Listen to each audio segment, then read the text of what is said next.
Bonjour à tous, bienvenue pour cette nouvelle vidéo. Aujourd'hui, on va parler de l'omnibus Captain America par Rick Remender. Omnibus VO, parce que l'omnibus n'existe pas en VF. C'est disponible en VF en 2 Deluxe, qui s'appelle Perdu dans la dimension Z. Ça, je m'en souviens, parce que c'est le seul que j'avais lu en VF, après j'avais abandonné.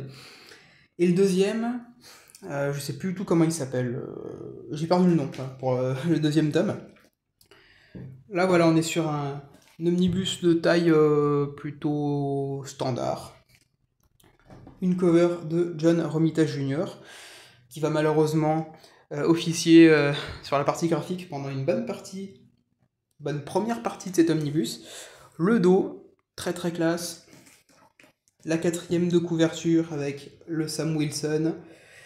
Et le Steve Rogers, 125 $. Honnêtement, c'était pas aussi cher que ça dans mon souvenir. Moi, quand je l'ai acheté, je l'ai eu à 90 $, je crois, quelque chose comme ça. Cet omnibus, il contient donc les épisodes de Captain America numéro 1 à 25, Winter Soldier de Bitter March 1 à 5, All New Captain America Fear Him 1 à 4, All New Captain America 1 à 6 et Heil Hydra 1 à 4. Grosso modo, scénarisé par Rick Remender, dessiné par une flopée d'artistes, mais on va surtout retenir John Romita Jr., qui va travailler sur la première partie de ce run. Magnifique wraparound cover pour cet omnibus. Et nous, on va plonger directement dans le vif du sujet. Hop. Alors déjà, ça vous donne le ton. Hein. Rick Remender, c'est pas un auteur avec lequel je suis particulièrement... comment dire, avec lequel j'ai beaucoup d'accroche, très honnêtement. Mais là, voilà, on va avoir un retour sur l'enfance de Steve Rogers, que j'ai trouvé vachement intéressant. Alors, on commence par les dessins, parce que ça va faire parler John Romita Jr. Alors, vous savez que j'aime pas Romita Jr., ceux qui me connaissent le savent pertinemment. Je trouve que c'est absolument dégueulasse. En particulier sur cet omnibus, les dessins, quand c'est dessiné par Romita Jr., je trouve que c'est affreux, mais bon. Le scénario, Steve Rogers qui va donc se retrouver perdu dans la dimension Z de Arnim Zola. Il va tomber sur ce jeune enfant élevé dans un tube, enfin une sorte de container, quoi. C'est une expérience. Il va réussir à s'échapper avec l'enfant et il va l'élever comme si c'était son fils pendant plusieurs années, puisque Steve Rogers va rester bloqué dans cette dimension pendant ce qui va lui sembler pour lui plusieurs années, alors que dans le monde réel, ça va durer évidemment beaucoup moins longtemps. Tout ce premier arc, il est disponible dans le premier Deluxe sorti chez Panini avec la même cover, hein, c'est cette cover-là. Oui, c'est celle-ci. Honnêtement, voilà, c'est pas beau. C'est pas beau. C'est très Silver Age. Il y a 11 ans plus tard. 11 ans plus tard. C'est très Silver Age. On a des créatures bizarres. On a le scientifique fou qui crée des monstres absolument laids déjà dans leur design. Et en plus, quand c'est Romita Junior qui les dessine, c'est encore pire. Vraiment, ce premier arc, j'ai eu énormément de mal à m'y faire. Quand je l'ai lu en VF, j'ai abandonné. Très, très honnêtement, j'ai abandonné. J'ai lu le premier tome parce que ces machins-là, je pouvais juste pas m'y faire. C'est tout. J'ai arrêté. Bon, là, du coup, j'ai au moins fini cet arc. Avec l'affrontement avec Zola, Sharon Carter qui vient aider Steve et qui se sacrifie, la création du personnage de Nomade. Et puis voilà, je suis allé au bout de cet arc, histoire de dire, allez, j'ai l'omnibus, je l'ai payé, on va peut-être continuer un petit peu. Et bah, j'ai lu la suite. Et la suite, et bah, déjà graphiquement, on voit la différence, n'est-ce pas? Et wow, c'était tellement bien. On a cette histoire qui se déroule au Ouzbékistan, je crois, avec les États-Unis. Ce personnage, je sais plus tout comment il s'appelle, je sais pas si c'est pas Nuke, j'ai un doute, je sais plus du tout, qui va foutre le bordel comment ça s'appelle, Norozvékistan. Ouais. Et Steve va essayer de résoudre le problème. On a également ce personnage qui est la fille de Zola, qui est arrivée de la dimension Z, qui a rejoint Steve dans la dimension classique, et qui va essayer de s'adapter à la vie sur ce nouveau monde. Et honnêtement, c'était plutôt sympa. Elle va essayer. Il y a des grands méchants de l'univers Marvel qui vont essayer de la prendre à leur compte, entre guillemets. On a également cet antagoniste qui va arriver, je crois que c'est le docteur Mind Bubble, quelque chose comme ça.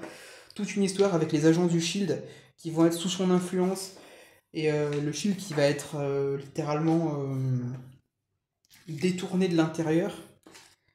Je trouvais ça très très sympa. Déjà parce que la partie graphique aide beaucoup.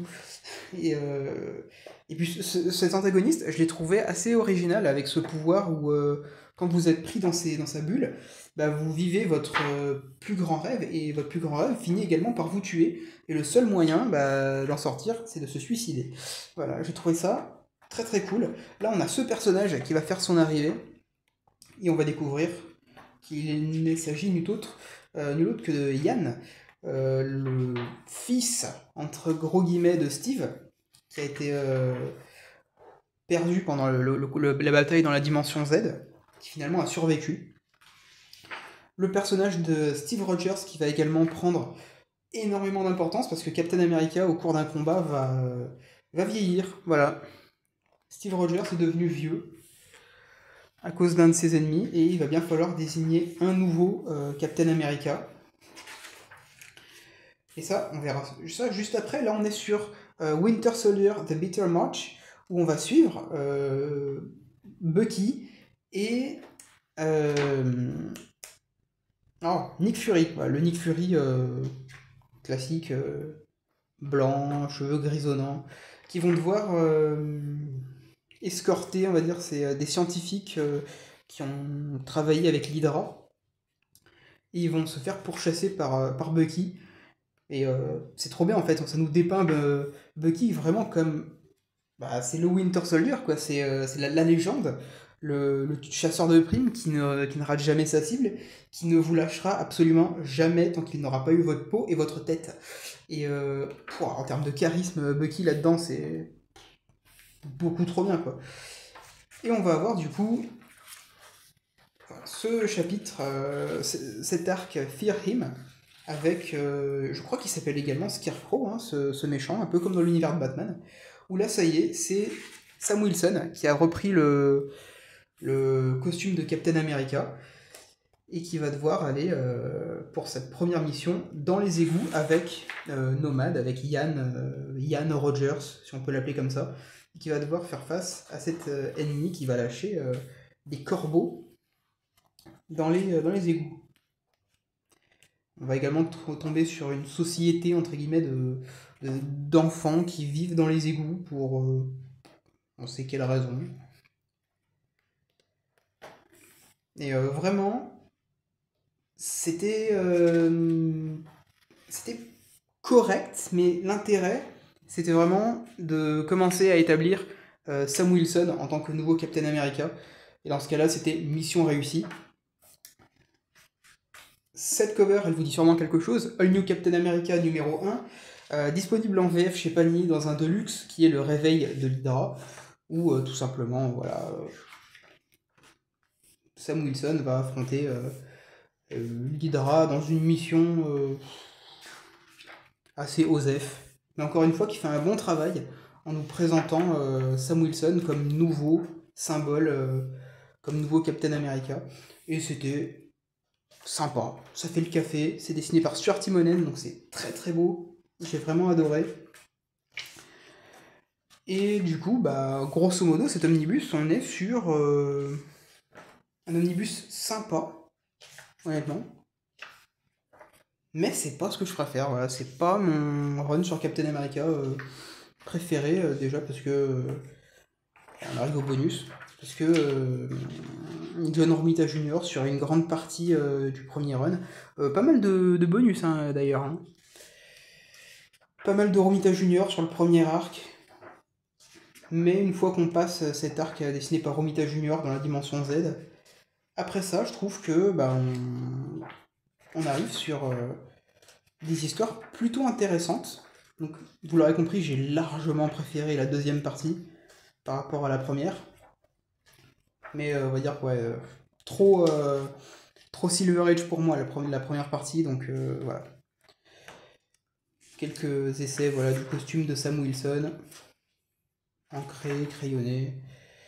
Et voilà donc comment se conclut cet omnibus Captain America par Rick Remender.